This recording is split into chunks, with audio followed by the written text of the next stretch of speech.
1 in a million to one villain. Too hot to be in the kitchen, I'll end up melting the ceiling. What's going on, Hobby Lobby? It's your boy Javier Javier with the Javier Javier Show. Make sure you say it twice. I am here with Justin Lane, the one and only. How are you, brother? Good. How are you, Javier? I'm good. Me and you got a little history. See, Simon says, say it twice. I said, how good are you, Javier? And you answered. So the question is, how are you, Javier Javier? Exactly. Thank you. You gotta say it twice. I'm good. Lately I've been, just my mind wrapped about a lot that's going on after the election and everything like that. How you been? Good, man. I got pandemic hair going. It's crazy in the back right now. I've kind of corralled it, I've been writing, doing my thing, and watching the news, not as often as usual. So probably about every 5 minutes I check it, as opposed to the usual every 2 minutes. Yeah. And, just riding this thing out, just riding it out and enjoying the show as much as a person can enjoy what's going on right now. So you can do. Yeah. It's kind of crazy. But for the people who don't know you, please introduce yourself. Tell people about yourself. Well, I am a writer. I live in beautiful, sunny California, in the great city of Los Angeles. I am originally from New York, and if you couldn't tell from the way I talk, and I'm one of the few people on the left who thinks that Donald Trump pronounces human and humongous and huge correctly. I'm a writer, and you and I got to know each other via a political forum. We've done a few shows together on another channel, and that's my thing. That's your thing, brother. And trust me, you're a level-headed guy. I know that New Yorker can come out of you at times, but yeah, I get spicy. Yeah. So one of the things that I really noticed while we was working together was that you spared no criticisms of the left, even though you consider yourself to be on the left, correct? Oh, I'm very much on the left, and that's why I don't like, I don't suffer fools on my team. So when I there's certain parts of woke culture that I agree with. Actually, I agree with all of it, but it's the way they go about preaching usually that ticks me off. And then there's some blind spots on the left. As you know, I am a leftist, and I believe firmly in the Bill of Rights, and I don't feel like we should be ignoring the Second Amendment. I am a staunch Second Amendment supporter. However, I do believe that we don't need rocket launchers. I mean, a common sense interpretation. I thought we was gonna be able to get somewhere. Those rocket launchers. Really. No, it's a common sense. I believe in a common sense interpretation of the Bill of Rights, and Second Amendment's. That's right there. So there are things about the left that I don't agree with. There are things about the right that I do agree with. I am a former Republican. I believe you know that. Mm-hmm. I voted. I have no problem saying I voted for W on his first run for president. I proudly was a Republican. I didn't realize that most of the other Rockefeller Republicans, which I considered myself at the time, had been, hunted down with the last unicorns, and that they no longer were a thing in the party. But gradually, I started to realize that as the parties were shifting, and let's face it, they started shifting when Taft was elected president. But as the parties were shifting, I started to realize that more and more the modern Democrats were where my allegiance lay. And what's interesting is, and I don't mean to soliloquy here, but what's interesting is, not only do I consider myself a left, I'm a proud Democrat now. I am a party guy. And one of the things that really irritates me is the pipe dream leftists who think that, who act like the third party possibility started with Nader, who have no idea of their history, who don't realize that third parties have regularly made runs at the presidency and in other offices. And, I'm all for healthy debate, and I'm all for third parties. But as I think I told you, I'm a proud Democrat, and if your political leanings, if you're a third party candidate and your political leanings are on the left, then go into the Democratic primary. If you want to have a chance, I just think that, you know, there's these pipe dream on the right and the pipe dream on the left. You know, you have your libertarians on the right who howl and wail about how both parties have been a disaster. I might be on that train. No, you're not. I'm just going to tell your audience right now what I know about you is that you're secretly a liberal. Oh, that's what I hear people say. Oh, yeah, you're the most liberal conservative I know. I think you are a conservative in the vein of Eisenhower. I think that's the kind of conservative you are, which is the kind of conservative I like. And by today's metric, what people are labeling themselves, yeah, that's a liberal. That's one of the subjects that I would like to talk about, because at some point, what is it that a person has to accept before they cross that Rubicon or cross that line and says that I am now a liberal or a conservative? And like, Right. For example, there are things on the right that you agree with, but you wouldn't consider yourself conservative. Right. And do you have to check 10 boxes to consider yourself conservative or liberal? Like, there's no real well-defined, line to draw. I think when you find yourself comfortable with a label, that's when you should use it. You shouldn't seek the label. You should wait till you realize, oh yeah, that's what I am. And too many people want to proudly declare that they're, you mentioned crossing the Rubicon. So Caesar crossed the Rubicon. Alia jacta est, he said. That's the die is cast. Yes, I speak Latin. I'm sorry. See you showing off over there. Yeah. But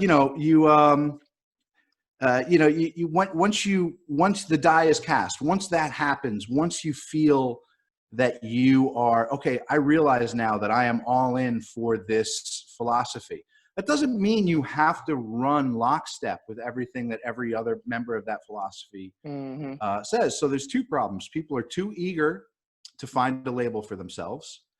And B, once they do find a label, whether they do it the natural way where it's just comfortable and it fits, like I'm very comfortable calling myself leftist. But once they find that that label, then they start to judge themselves like, well, I don't agree with that. Am I wrong? No, you're not wrong. You're not wrong because you question the wisdom of some of the things that your fellow conservatives or your fellow liberals or your fellow progressives, I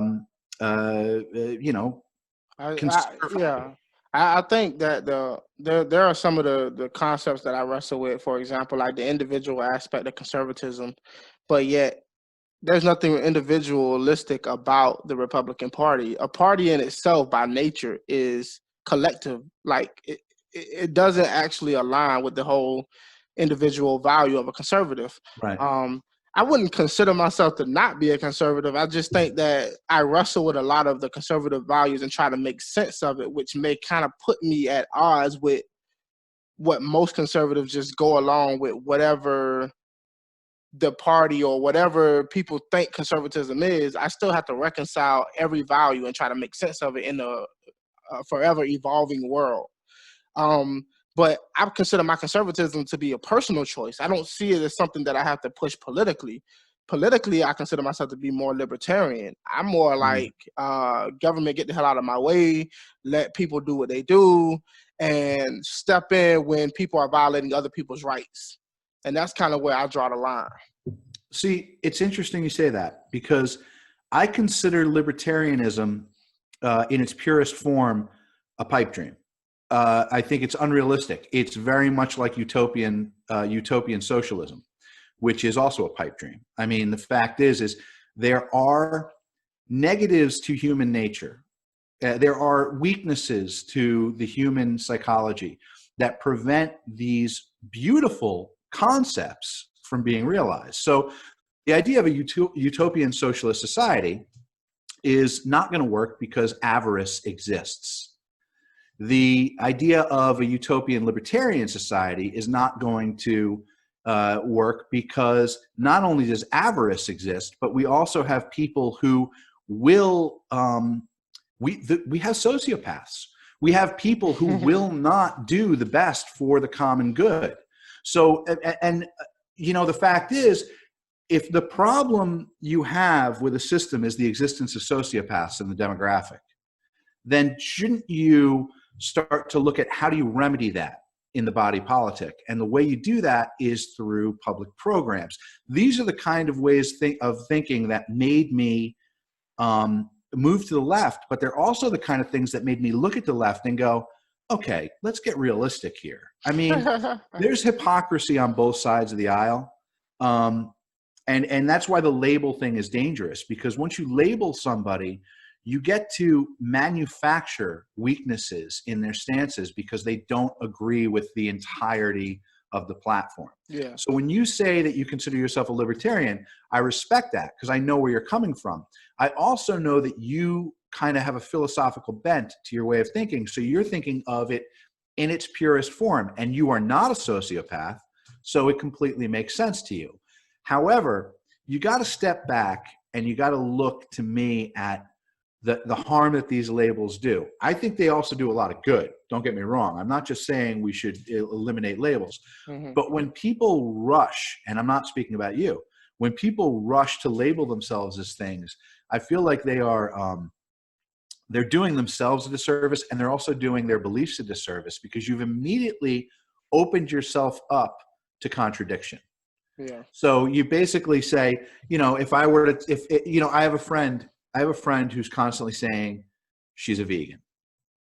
I see her eat non-vegan food all. You didn't and I'm just like, so you're not a vegan. You like vegan food, and you eat a lot of vegan food, and that's admirable if you think that that's admirable, and that's great. But don't say you're a vegan if you're not a vegan. Say that you like a healthy diet. You know what I'm saying? Like it's actually interesting. I've never thought about this, but the diet metaphor for politics really works. It does. But let me clear up why I married the two, because I could just say I'm a conservative, or I could just say I'm libertarian. And the reason that I couple these two together is because I believe that either one can't stand alone. Conservatism doesn't work on its own because it just doesn't faces the forever changing realities of everyday life, that we need some kind of social network of people working together for the greater good of everyone. It can't just be individualistic at all aspects. Libertarianism doesn't work by itself, because then it's just anarchy. It's just everybody goes for themselves. But where I try to cross that line is, if everyone can agree on a certain fundamental level that these are the shared values that we hold, then society will be good without too much governmental control. It's only with those areas like the sociopaths come into play that you need some kind of government to take care of those types of things. Which you need law enforcement. Yes. You need education, law enforcement, and healthcare. And that's the one thing that has always shocked me about conservatism, is conservatism has been morphed into being a pro-business movement, as opposed to being a pro personal responsibility, pro whatever. So the fact is that we've equated the for-profit health business. What's the word I'm looking for? Health coverage. Insurance companies. Mm-hmm. The fact that we have made healthcare a for-profit conservative issue, as opposed to a societal issue, which to me it seems absolute a no-brainer that if conservatives decided, you know what, let's free up people from gnawing their fingers off at night in terror about getting sick, so that they can enjoy their personal freedoms a little bit more by taking away this one thing that we know would be cheaper in the long run if government took care of.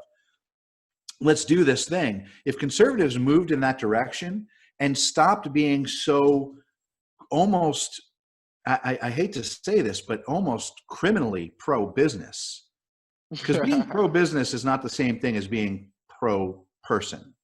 And the idea of of being it's not even pro-business. They always talk about small business, but it's definitely pro-corporate. And if they moved away, talk about something that's not in the interest of the individual.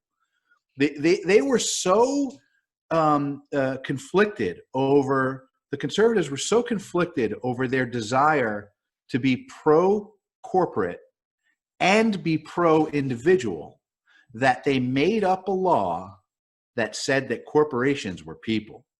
That is the most terrifying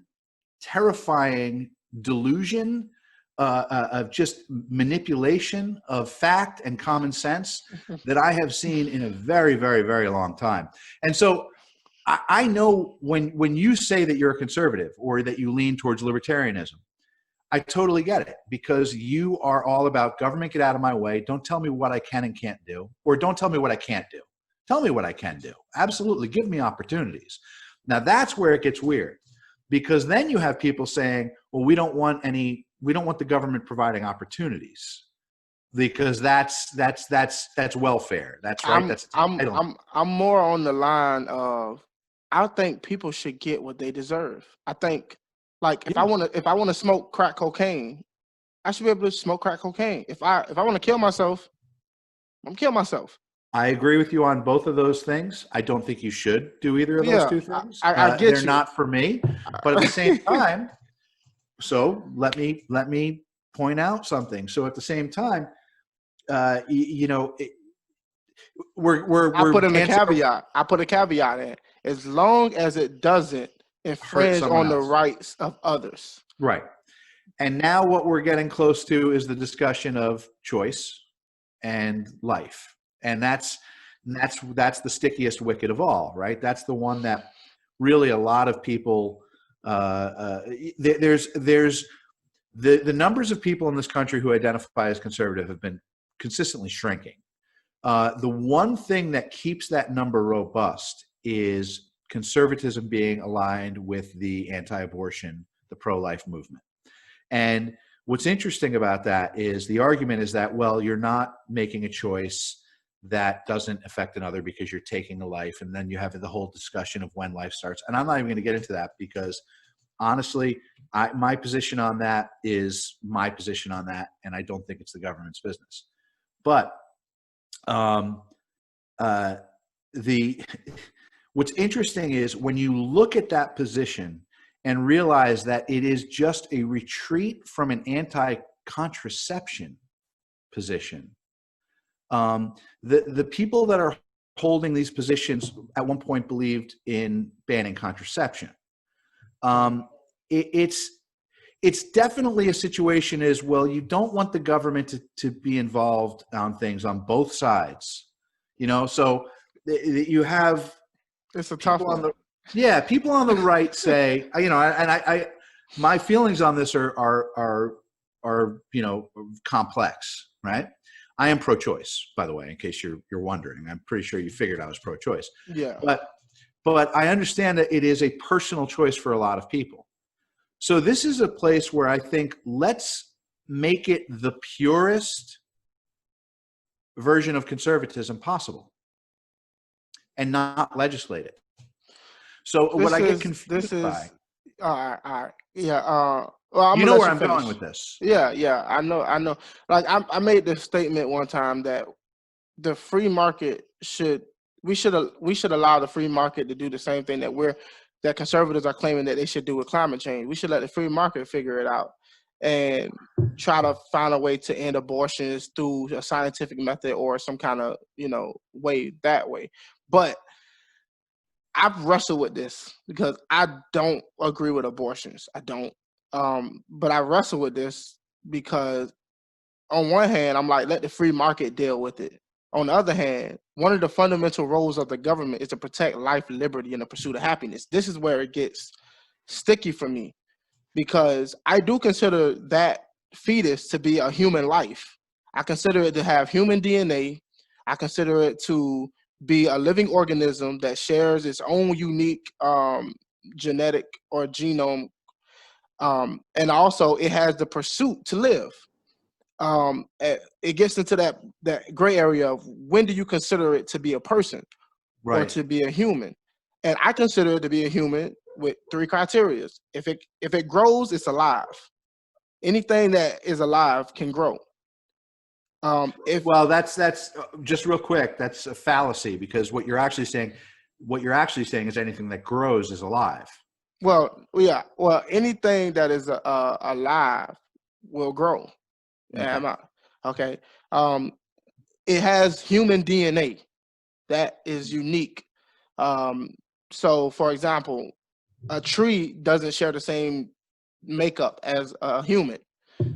And the third thing is that it has every intention of forming itself into a living, breathing person. And that's the pursuit of happiness part that comes into the pursuit. And I think the government explicitly says that its role is to protect life, liberty, and the pursuit of happiness. And if that is a human life, then the government has a responsibility to protect it. But then I bring myself down to reality of what the real world is really like.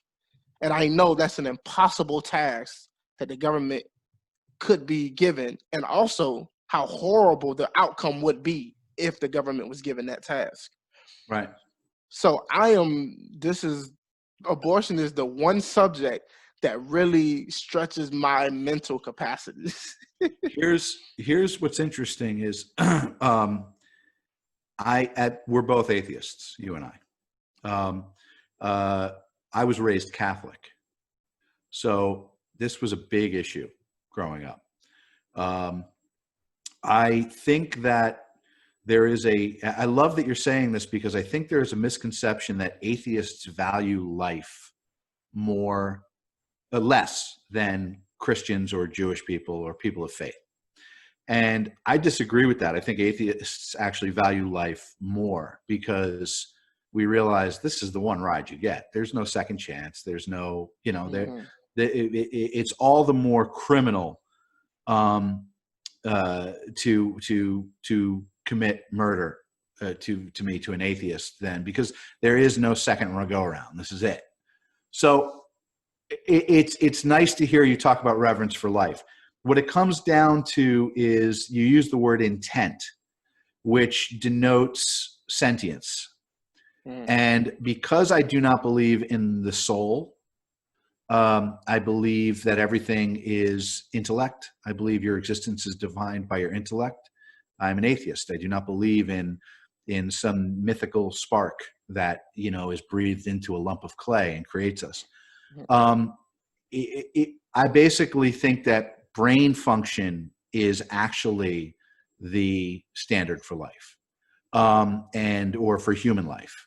Well, you would run into the problem if you're in a vegetation state. Does that give me the right to kill you? Yes. I do believe that people who are brain dead should be allowed. If you believe in assisted suicide, which you said people should have the right to kill themselves, then you got to believe that if someone's in a vegetative state and they are their brain is medically dead, that person's gone. I struggled with this, having lost a parent to dementia. And the thing that bothers me about both the left and the right on these issues is they're not consistent. So I'm going to actually go after the left a little bit here. They claim that the left's favorite argument is, we love how you want small government. What's the old joke? You want government small enough that it fits into our bedrooms. That's what they say about people on the right. Yeah, that's great. But at the same time, this is the one thing where this is an issue that is so complicated. I'm pro-choice, by the way. There is no waffling for me. I am pro-choice.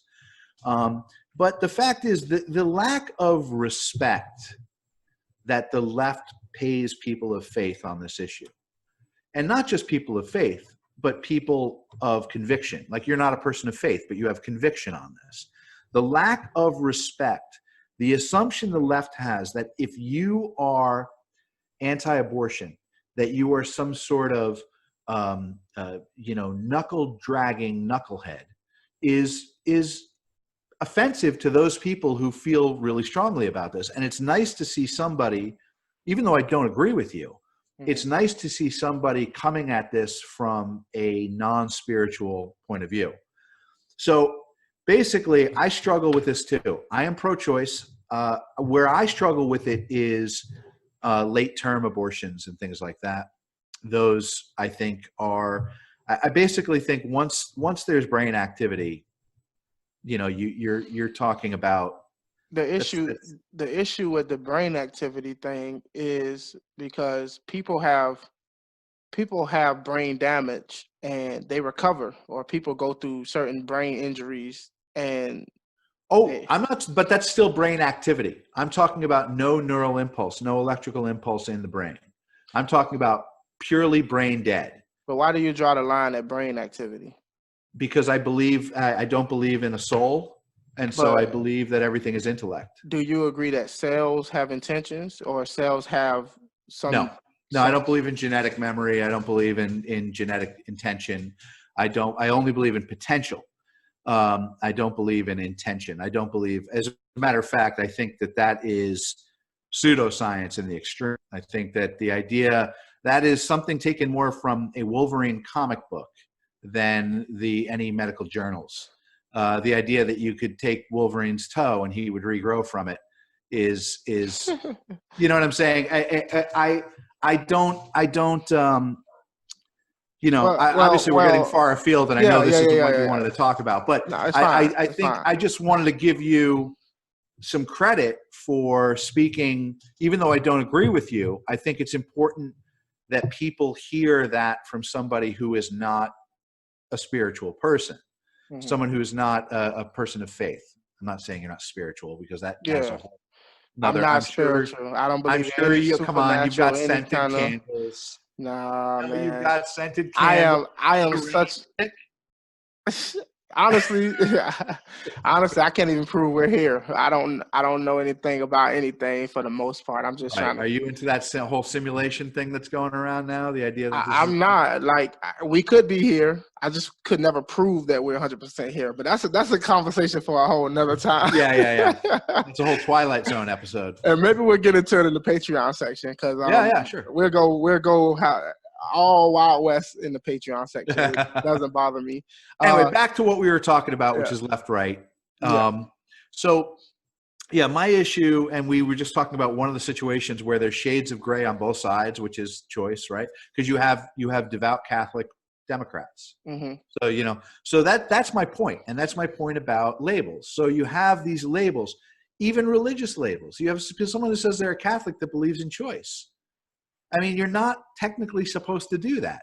And then you have these Bible-thumping Catholics who all of a sudden don't want to respect the wishes of the new Pope or the newest Pope, which if you're a Catholic, that's a big no-no. What the Pope says goes. So you have this issue with labels where people are committing to labels without reading the label, if you know what I mean. So they're basically saying, I am this. Wait a minute, I didn't know I was 20% rayon.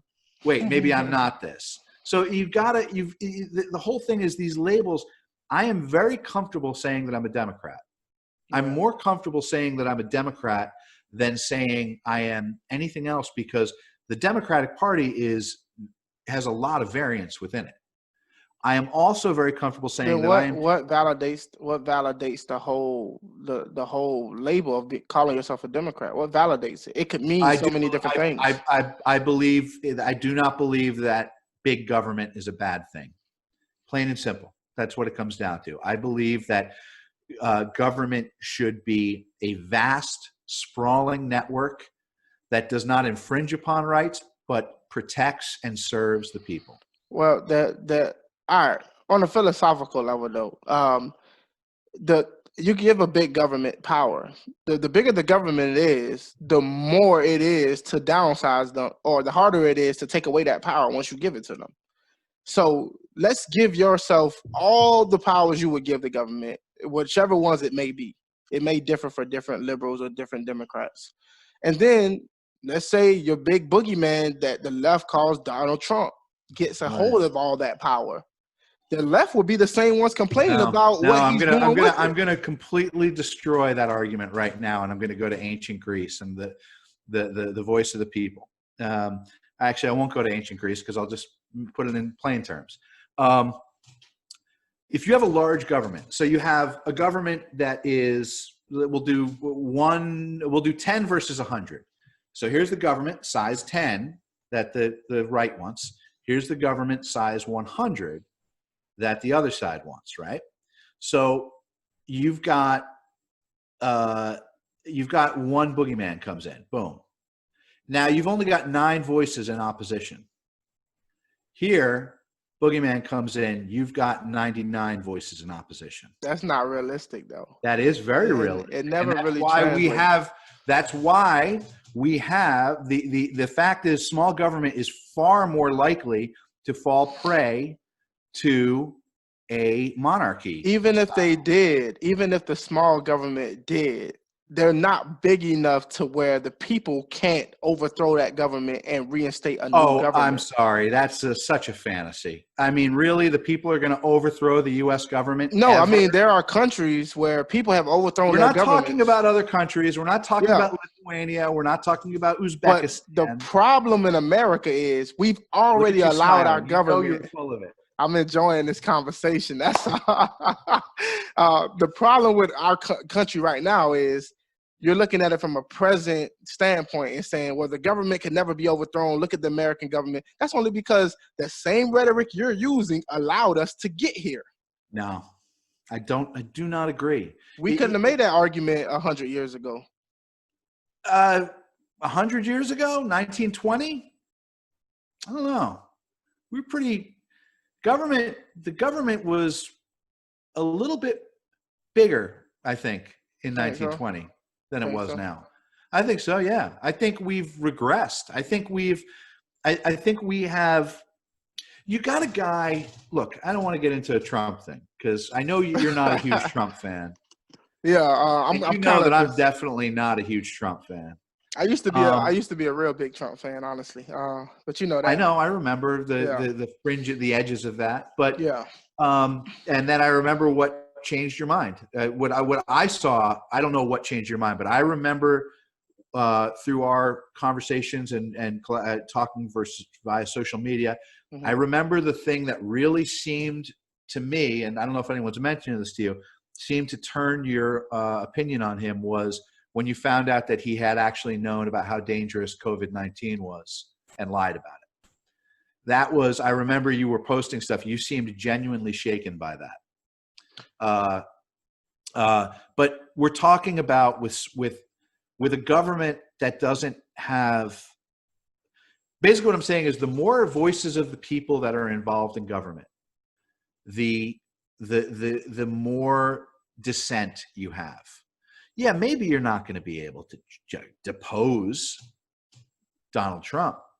I mean, look, we have a big government now, and he committed, I don't care what anyone says, he committed what was obviously one of many impeachable acts, and he was impeached but not removed from office.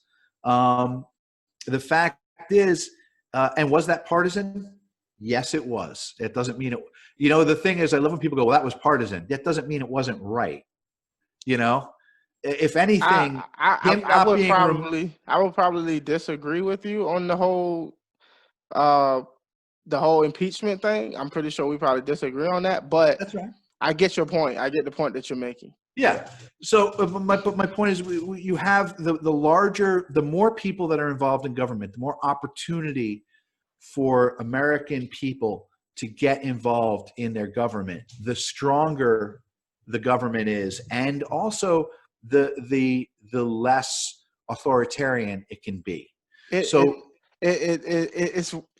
reason I have a hard time buying this big government thing. American people are stupid and they don't study civics anymore, and no one gets involved. We have to remember that you're talking to a guy who's involved heavily in. I understand that not everyone's going to do what I do, but I'm heavily involved in Los Angeles politics and things like that. Not politics, government. Yeah. Everything I do is non-political. Everything is just government. But the fact is that I am on a super local level. Not enough people are doing that. Not enough people are voting. I mean, I got to say, we're talking about what a huge election this was. I look at the numbers, it still infuriates me. Absolutely infuriates me how few Americans vote. I mean, that's got to drive you nuts too. Honestly, I wish less Americans would vote. Wow, that's out of Little D's playbook. Oh my I don't know if I'm goodness! allowed to mention people, but that's right out of Little D's playbook there. Yeah, I mean that's fine. I think my reasoning for that is there's so many uninformed voters, so many people who are not aware of what exactly they should be voting for, the effects of what it is that they're actually asking for, that don't take enough time to truly understand the issues.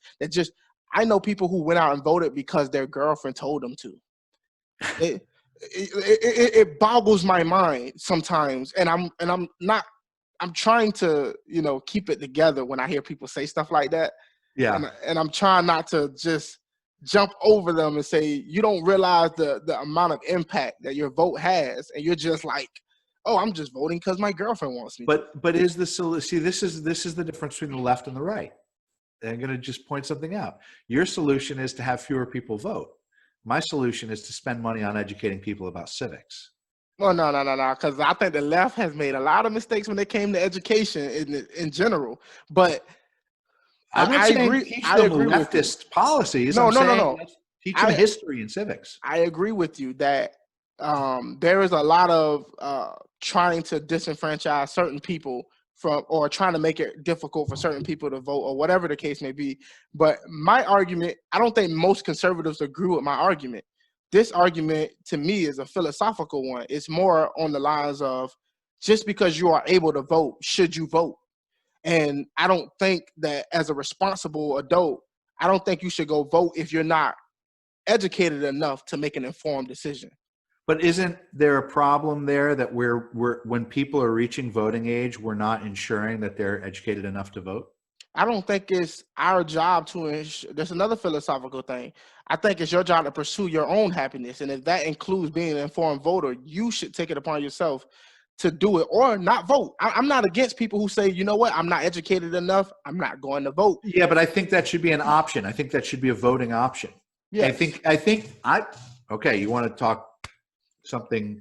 Let's go into the Patreon section. I think this would be would be good. Okay, all right. So you want me to wait on that, or do you want to go right into Patreon? We're gonna go into the Patreon right now. Thank y'all so much for watching. Justin, please tell people where they can find you if you want to plug anything. Okay, my company is Boyo Loco, BOYOLOCO, boyoloco.com. We do film and television stuff in Los Angeles. You can also find Javier and myself on the Politiclass channel, and basically just Google Justin Lane once in a while. Ignore all the negative stuff. None of it's true. You heard it here. And thank you so much, Justin, for coming on, and thank all of y'all for watching. If you're not not on Patreon yet, please, go support the show, and you get all this extra content. Subscribe, like this video, and share it at least twice. We out. 1 in a million to 1 villain. Too hot to be in the kitchen, I'll end up melting the ceiling.